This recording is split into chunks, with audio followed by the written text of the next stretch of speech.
አቁም፣ አትጨፍልቀኝ። ብትበሳኝ ቆዳ ውስጥ ነው የምፈነዳው። ለወራት የሚቆይ ጥቁር ጠባሳን ብተውብሃለሁ።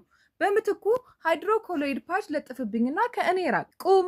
የጠርሙሱን አፍ ከፊት ጋር አታነካካ። በቆዳው ዘይትና ባክቴሪያ ሙሉውን ጠርሙስ እየበከልከው ነው። ቆዳ ላይ ሳታሳርፍ ከላይ ብቻ አንጠባጥበኝ። ቁም። ፊትን ለመታጠብ 20 ደቂቃ ፈጅተሃል። እኔን ግን ካጠብከኝ 2 ሳምንት አልፎኛል። በሞተ ቆዳና ህዋስ በረቂቅ ትሎች ተሞልቻለሁ። በጥቅልል እንደተጠመጠምኩ ወለል ላይ አትጣለኝ። ተጠቅልዬ ስቀመጥ ባክቴሪያዎች በ2 እጥፍ ፍጥነት ይራባሉ። በደንብ እንድተነፍስ ዘርጋኝ።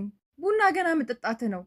የኔ ኢናሚን የውጫዊ ጥርስ ክፍል በአሲዱ ምክንያት እንደ ቅቤ ለስልሷል።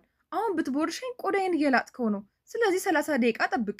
ሽንት ቤት ተጠቅመ ስትነሳ የሽንትና የቆሻሻ ብናኞችን በመታጠብ ቤት ውስጥ በትነሃል። ውሃ ከመልቀቅ በፊት ክዳኑን ዝጋው።